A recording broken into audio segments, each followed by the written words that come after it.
সাবধান, মানুষ মারা গেলে 10টি কাজ ভুলেও করবেন না।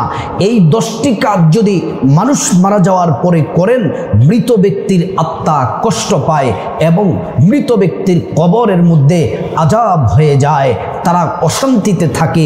সাবধান হয়ে যান। যদি আপনার মা, আপনার বাবা, আপনার ভাই কেউ যদি মারা যায়, ভুলেও এই 10টি কাজ করবেন না। অত্যন্ত গুরুত্বপূর্ণ আলোচনাটি মনোযোগের সাথে শুরু থেকে শেষ পর্যন্ত শুনতে থাকুন। প্রিয় দিনী ভাই ও বোন, মৃত্যু এটা চিরন্তন সত্য। মৃত্যুর হাত থেকে আমরা কেউ বাঁচতে পারবো না। আল্লাহ রাব্বুল আলামিন বলেন, কুল্লু নাফসিন যায়িকাতুল মাউত। প্রত্যেকটা প্রাণকেই, প্রত্যেকটা মানুষকেই মৃত্যুর স্বাদ গ্রহণ করা লাগবে।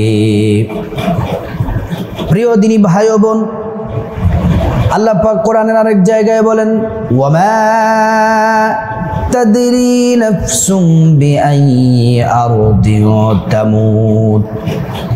তোমরা কে কোন অবস্থায় মারা যাবে, রোগে আক্রান্ত হয়ে মারা যাবে নাকি রাতের বেলা ঘুমের মধ্যে মারা যাবে, কি অবস্থায় মারা যাবে এটা তোমরা কেউ জানো না।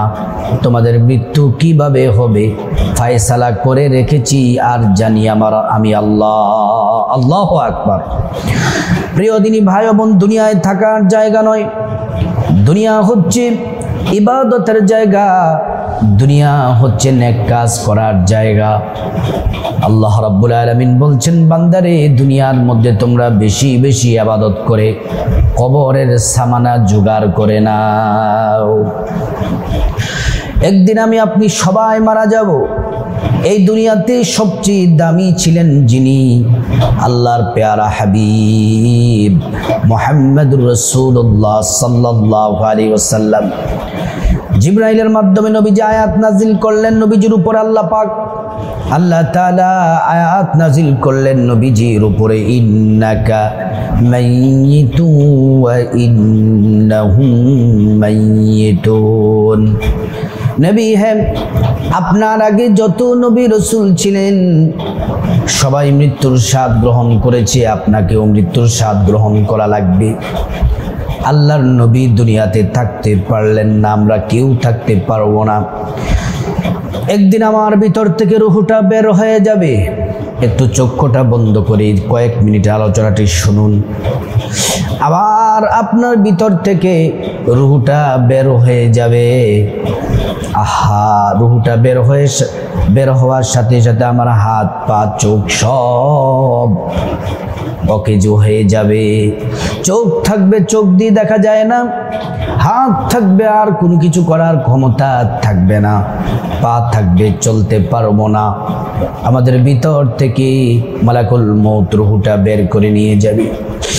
এ মা, ও বোন, আমার ভাই, তারপরে আমাদেরকে আমাদের পছন্দের যে খাট, আমরা যে খাটটাকে অনেক টাকা দিয়ে সুন্দর করে সাজিয়েছি, ওই খাট থেকে আমাকে নামানো হবে। আমার শরীর থেকে দামি মূল্যবান জামা কাপড়গুলা খুলে ফেলা হবে, আমার হাতের আংটি খুলে ফেলা হবে। ও মা, আপনার কানের দুলগুলা খোলা হবে, আপনার নাকফুলটা খুলে ফেলা হবে। শরীরের মধ্যে একটা কালো সুতাও থাকবে না, সব খুলে ফেলবে। মা, একটু চিন্তা করুন। তারপরে আমাদেরকে গোসল করানোর জন্য বড়ই পাতার গরম পানি করা হবে। তারপর আমাদেরকে গোসল করানো হবে। আমরা যারা পুরুষ আছি, আমাদের জন্য সাদা কাফনের কাপড় হবে 3 টুকরা, আর মা বোনদের জন্য হবে 5 টুকরা। কাফনের কাপড় পরে ফেলবে। তারপরে সবাই ধরে জানাজার মাঠে নিয়ে যাবে। জানাজা পড়ানো হবে, ইমাম সাহেব সালাম ফিরাবেন। তারপরে আস্তে আস্তে করে কবরের দিকে নিয়ে যাওয়া হবে। কবরের মধ্যে নামানো হবে, বাঁশ চাপা দেওয়া হবে, সবাই উঠে যাবে, মাটি চাপা দিয়ে দেওয়া হবে। এই যে ঘটনাটা বললাম, এটা আমার জীবনেও হবে, আপনার জীবনেও হবে। মৃত্যু কিন্তু সুনিশ্চিত। এজন্য দুনিয়ায় থাকতেই বেশি বেশি ইবাদত করে আল্লাহকে রাজি খুশি করার চেষ্টা করুন। আল্লাহ যদি রাজি হয়ে যায়, আপনার কবরে কোনো ভয় নাই, হাসরে কোনো ভয় নাই, মিজান পুলসিরাতে কোনো ভয় নাই। আল্লাহর জান্নাতের মেহমান হিসেবে আপনাকে কবুল করে নেবেন। সুবহানাল্লাহ। প্রিয় দিনী ভাই ও বোন, মানুষ মারা গেলে 10টি কাজ ভুলেও করবেন না। আত্মা কষ্ট পায়, কবরের মধ্যে শাস্তি পায়, জন্য তারা খুব কষ্টে থাকে। 1 নাম্বার হলো মৃত ব্যক্তিকে দেরি করে গোসল করাবেন না, দেরি করে জানাজা পড়াবেন না, দেরি করে দাফন দিবেন না। আল্লাহর হাবিব বলছেন, হে উম্মত, মৃত ব্যক্তিকে তাড়াতাড়ি গোসল দাও, মৃত ব্যক্তিকে তাড়াতাড়ি দাফন করো। যত তাড়াতাড়ি দাফন হবে মৃত ব্যক্তির জন্য এটাই কল্যাণ। এজন্য 1 নম্বরে ভুল করা যাবে না, মৃত ব্যক্তিকে দেরি করে দাফন দেওয়া যাবে না।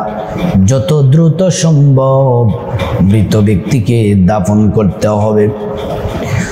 প্রিয় দিনী ভাই ও বোন, 2 নাম্বার হলো মহিলা যদি মারা যায়, মাইকিং করে বারবার কয়েক জায়গায় মাইকিং করা যাবে না।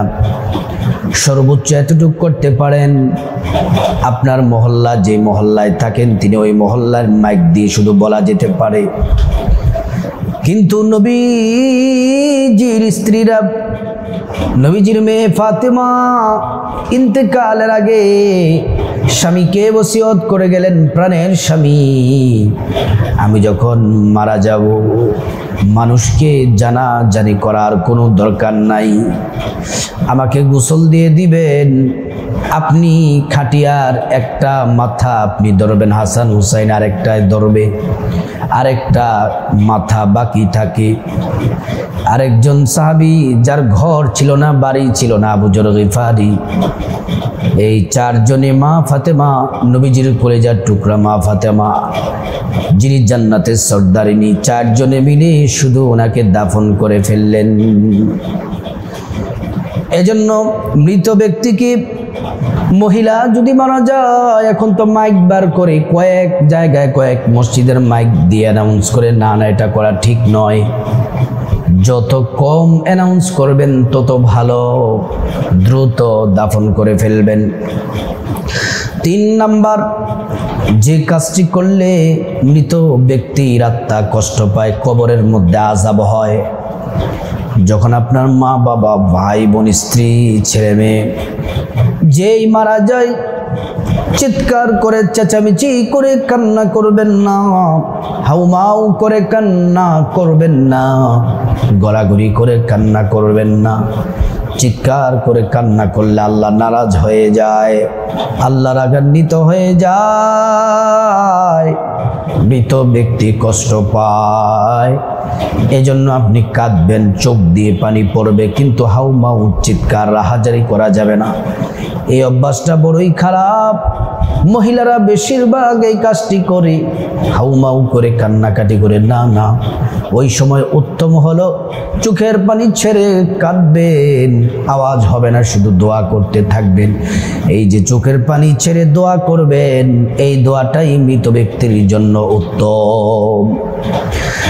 প্রিয় দিনী ভাই ও বোন, মানুষ মারা গেলে 10টি কাজ ভুলেও করবেন না। এর মধ্যে 4 নাম্বার যে কাজ, সেটি হলো কেউ যদি মারা যায়, অকাল মৃত্যু হয়েছে এই কথা বলা যাবে না।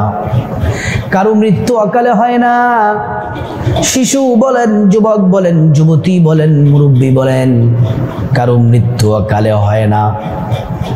মৃত্যু যথা সময়ে, সঠিক সময়ে আল্লাহ যতটুকু নির্ধারণ করে দিয়েছেন হায়াত, ততটুকু পর্যন্ত সে হায়াত পাবে, তারপরে 1 সেকেন্ডও থাকতে পারবে না। এজন্য খবরদার, ব্যানারে অকালে মৃত্যু এটা লেখা যাবে না, অকালে মৃত্যু হয়েছে এটা বলা যাবে না, এটা নিষেধ। প্রিয় দিনী ভাই ও বোন, 5 নম্বরে মানুষ মারা গেলে যে কাজ ভুলেও করবেন না। আমরা অনেক জায়গায় দেখতে পাই মৃত ব্যক্তির কবরে 40 দিন পর্যন্ত আগরবাতি মোমবাতি জ্বালায়। এই সমস্ত কুসংস্কার করলে মৃত ব্যক্তি কষ্ট পায়, কবরের মধ্যে আযাব হয়। কবরের মধ্যে আগরবাতি মোমবাতি জ্বালানো যাবে না, এটা নিষেধ। মানুষ মারা গেলে 10টি কাজ ভুলেও করবেন না। 6 নাম্বার যে কাজ সেটি হলো, মৃত ব্যক্তি যদি কোনো ওসিয়ত করে যায়, ওসিয়ত যদি তার সন্তানেরা যদি, তার আওলাদেরা যদি, বংশধরেরা যদি ওসিয়ত যদি পূর্ণ না করে মৃত ব্যক্তি আত্মা কষ্ট পায়, কবরের মধ্যে অশান্তিতে থাকে। এজন্য সন্তানদেরকে বলবো, আত্মীয় স্বজনকে বলবো, মৃত ব্যক্তি যে ওসিয়ত করে গেছেন সঠিক সময়ে দ্রুততার সাথে সেই ওসিয়ত তাড়াতাড়ি করে পূর্ণ করে দিন। মানুষ মারা গেলে 10টি কাজ ভুলেও করা যাবে না। এর মধ্যে 7 নাম্বার যে কাজ, মৃত ব্যক্তির পছন্দের মানুষ, বন্ধু, মৃত ব্যক্তির সাথে, মৃত ব্যক্তির বন্ধুদের সাথে তিনি যার সাথে উঠা বসা করতেন তার সাথে খারাপ আচরণ করবেন না, মৃত ব্যক্তি কষ্ট পায়। যেমন আপনার বাবার সাথে অনেকগুলো মুরব্বী চলাফেরা করত, আপনার মায়ের সাথে এলাকার কিছু মহিলাদের সম্পর্ক ভালো ছিল, তাদের সাথে কখনোই খারাপ আচরণ করবেন না। দেখলে সালাম দিবেন, খোঁজখবর নিবেন। তাদের সাথে খারাপ আচরণ করলে মৃত ব্যক্তির আত্মা কষ্ট পায়। 8 নাম্বার, মানুষ মারা গেলে যে 10টি কাজ করলে মৃত ব্যক্তির আত্মা কষ্ট পায়, 10টি কাজের 8 নাম্বার হলো, আপনার মা যদি মারা যায়, বাবা, ভাই, বোন, স্ত্রী কেউ যদি মারা যায়, তাদের ছবি ঘরের মধ্যে টানানো যাবে না। ঘরের মধ্যে যদি ছবি যদি টানিয়ে রাখেন, মৃত ব্যক্তির আত্মা কষ্ট পায়, কবরের মধ্যে তাদের আযাব হয়। 9 নাম্বার হলো, মৃত ব্যক্তির সন্তান যদি নামাজ না পড়ে, আজান হলে যদি মসজিদে না যায়, খেলাধুলায় নিমগ্ন থাকে, নামাজ না পড়ে, ওই সন্তানরা যখন নামাজ পড়ে না, মৃত ব্যক্তির আত্মা কষ্ট পায়। নামাজ না পড়লে মৃত ব্যক্তির আত্মা কষ্ট পায়। এজন্য যাদের মা বাবা মারা গেছে 5 ওয়াক্ত নামাজ পড়ুন, নামাজ পড়ুন, নামাজ পড়ুন। 10 নাম্বার, যে সন্তানেরা মৃত ব্যক্তির জন্য দোয়া না করে, তার বাবা মায়ের জন্য যদি দোয়া না করে, মৃত ব্যক্তির আত্মা কষ্ট পায়। হাদিসের মধ্যে এসেছে, কোন সন্তান যদি চোখের পানি ছেড়ে মা বাবার জন্য একবার পড়ে, রব্বির হামহুমা কামা রব্বায়ানি সগীরা, নবীজি বলছেন গোটা দুনিয়াতে যত পাহাড় আছে সবগুলা পাহাড়কে একত্রিত করলে যত পরিমাণ ওজন হবে তত পরিমাণ নেকি আল্লাহ তাআলা করে দিবেন।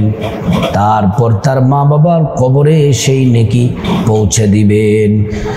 সাবধান, মানুষ মারা গেলে যে 10টি ভুল, যেই কাজগুলা ভুলেও করবেন না, সাবধান হয়ে যান। এই কাজগুলা যদি করেন তাহলে মৃত ব্যক্তির আত্মা কষ্ট পায়। আল্লাহ পাক আমাদের সবাইকে এই 10টি কাজ করা থেকে বিরত থাকার তৌফিক দান করুন।